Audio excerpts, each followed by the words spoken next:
Il vous aura pas échappé que Pape Ndiaye n'est plus au gouvernement. Oui, quelle perte. Après Prigogine, accident d'avion, Pape Ndiaye, l'accident de ministère. Mais bon, c'était prévisible. Hein. Ah, vous trouvez?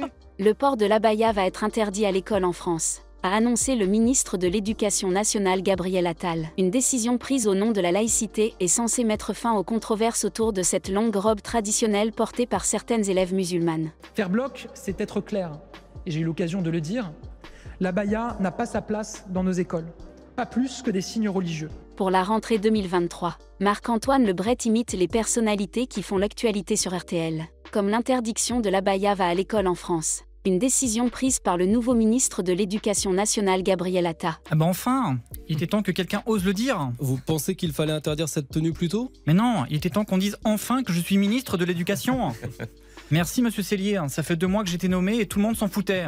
Et pour la première depuis la création de l'émission, Pascal Praud dit bravo au gouvernement d'avoir pris cette décision, peut-être avec un ton un peu sarcastique. Mais il félicite généreusement le ministre de l'Éducation. Alléluia, l'abaya sera interdite à l'école. Le gouvernement a eu une illumination cet été, pas de tenue religieuse à l'école. Malgré quelques frayeurs, le boxeur ukrainien Oleksandr Usyk a réussi à conserver ses titres mondiaux WBA, IBF et WBO dans la catégorie des poids lourds, en dominant l'espoir britannique Daniel Dubois, dans la nuit de samedi à dimanche 27 août, à Wrocław en Pologne. Allez, 1 minute 25. Encore une fois, je remercie mon pays. Je remercie l'armée ukrainienne.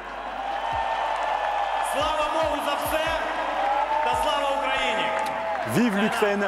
Tous les matins depuis quelques années maintenant, Philippe Cavrivière fait le bonheur des auditeurs d'RTL pour sa première après les vacances d'été. L'humoriste qui n'a pas peur de personne, pas même son patron sur le plateau. Je n'ai rien fait d'exubérant, pas de déplacement en jet privé, pas de drogue dure, pas de coma éthylique, pas de soirée libertine, bref. Vous l'aurez compris, je n'ai pas vu Yves Calvi cet été. L'amour est dans le pré 2023 était de retour sur M6 avec l'épisode 2. L'occasion de voir de nouveaux agriculteurs découvrir leurs lettres et rencontrer leurs prétendantes. Et on peut dire que Roméo a eu une sacrée surprise en découvrant son courrier. Manque d'amour, ton vide d'amour et de bonheur, j'ai le même trou qui n'attend que d'être comblé. Ouais, elle me propose de remplir son trou. Philippe Cavrivière était face à Vincent Jeanbrun, maire de l'Haïe-les-Roses. L'élu Les Républicains est devenu le symbole des élus en première ligne contre les violences. Depuis l'attaque de son domicile durant les émeutes urbaines. Mais Philippe s'en fout, il préfère vanner le patron des Républicains. Vous êtes un passionné d'alpinisme, comme Éric Ciotti. Bah si, quand il est venu, il a quand même escaladé la chaise, Éric. Oh non! Si, on redémarre tranquille. Hein. Il fallait confirmer une bonne fois pour toute la préparation positive de l'équipe de France. Les Bleus ont parfaitement rempli le contrat, avec cette victoire 41-17 contre l'Australie, l'une des nations prétendantes au titre mondial. Les joueurs de Fabien Galtier n'ont jamais tremblé. Un doublé peut-être pour la flèche de Clermont, la fusée. Le dimanche 27 août sonnait comme la date de rentrée pour Gérald Darmanin. Le ministre de l'Intérieur se trouvait à Tourcoing, dans son fief. Il en a profité pour dévoiler ses ambitions politiques pour la prochaine présidentielle, sous l'œil de sa première ministre, Elisabeth Borne. Gérald Darmanin voulait une rentrée fracassante, il est sous surveillance. À la dernière minute, Elisabeth Borne a annoncé sa venue à Tourcoing, comme pour calmer les ardeurs de son ministre. Jusqu'au lapsus du président de la région Provence-Alpes, Renaud Muselier, ex-dirigeant des Républicains comme Gérald Darmanin, qui lui a donné du « Monsieur le Premier ministre », avant de se rattraper aux branches devant une assistance d'abord gênée. La martingale, c'est l'addition. La martingale, c'est la volonté. Et dans ce que tu viens de faire aujourd'hui, Monsieur le Premier ministre, non. Madame la Première ministre, Elisabeth, tu sais que je t'aime. Pape Ndiaye quitte son ministère de la rue de Grenelle, remplacé par Gabriel Attal. Un peu plus d'1 an après sa nomination, hausse des salaires des enseignants, social à l'école. Le ministre de l'Éducation a dû gérer de nombreux dossiers et a essuyé de nombreuses critiques. Ils ont changé Pape Ndiaye. Alors il y a les élèves décrocheurs. Lui, il était ministre décrocheur. Pauvre, il était victime de harcèlement, mesquine. Oui. Et Pape, il était déjà parti. Même quand il était là. Donc, Ils ont frôlé le 0 pointé. L'équipe de France d'athlétisme décroche finalement une médaille lors de la dernière soirée des championnats du monde d'athlétisme, À Budapest, le relais 4x400 mètres masculin est médaillé d'argent, derrière les États-Unis et devant la Grande-Bretagne. C'est incroyable, mais là c'est incroyable, mais vrai. Ah ouais, on a parlé hier. Hier, on n'est pas là pour faire les singes. On a parlé de médailles, on a parlé de records. On a fait les deux, tout est bon. Pas de lancer de rimets, des tirs de mortier d'artifice. Les faits se sont déroulés samedi en début d'après-midi. Dans les Yvelines, en marge de la noce, 12 personnes ont été interpellées après avoir visé le poste de police et placées en garde à vue. Dans la majorité des cas, ça se passe très bien quand vous êtes avec des gens qui sont intelligents.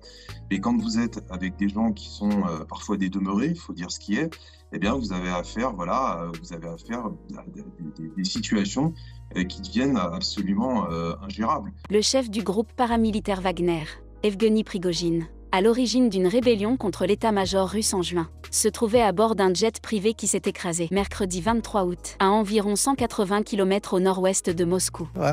Alors vous avez vu que les Russes mettent des fleurs dans la rue pour Prigojine, et ça lui aurait fait tellement plaisir. C'est vrai que Prigojine, c'était un garçon qui était très floral, très bergamote, très orchidée, voilà, très à fleur de peau.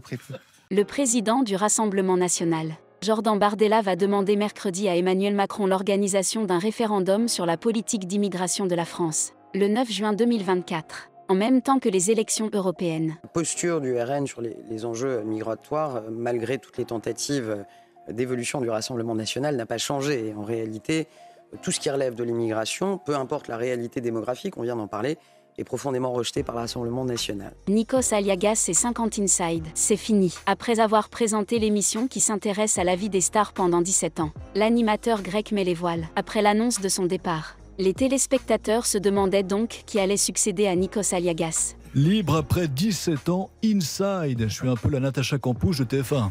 Le mot d'ordre pour cette rentrée, c'est repos.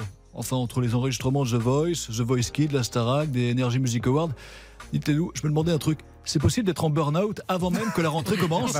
La chroniqueuse de BFM TV voulait montrer ce buzz autour d'un ingénieur français qui a mis à disposition sur la plateforme Twitch une intelligence artificielle d'Emmanuel Macron. Elle a pour particularité d'avoir été programmée pour répondre aux internautes de manière sarcastique. Mais c'est raté. Tu voulais nous montrer une image du président, ça va, tranquille ? Ouais, c'est vrai qu'on se dit, bon, elle s'est pas foulée pour la rentrée, elle nous montre une image d'Emmanuel Macron. Non, mais même moi, en fait, en écrivant, je me suis dit, c'est vrai que je me foule pas une image d'Emmanuel Macron, mais en fait, c'est plus que ça, vous allez voir. Non, je suis en train d'évendre ma chronique. Le pouvoir militaire, en place au Niger depuis le coup d'État du 26 juillet dernier, donnait 48 heures à l'ambassadeur de France pour quitter le pays. Et malgré l'expiration du délai dimanche soir, Paris n'a pas cédé et le diplomate est resté sur place. Il ne faut pas céder à un narratif utilisé par les putschistes qui consisterait à dire notre ennemi est devenu la France. Le problème des Nigériens aujourd'hui sont des putschistes qui les mettent en danger parce qu'ils abandonnent la lutte contre le terrorisme, parce qu'ils abandonnent une politique qui était bonne économiquement pour eux et qui sont en train de perdre tous les financements internationaux qui étaient en train de leur permettre de sortir de la pauvreté. C'est ça la réalité.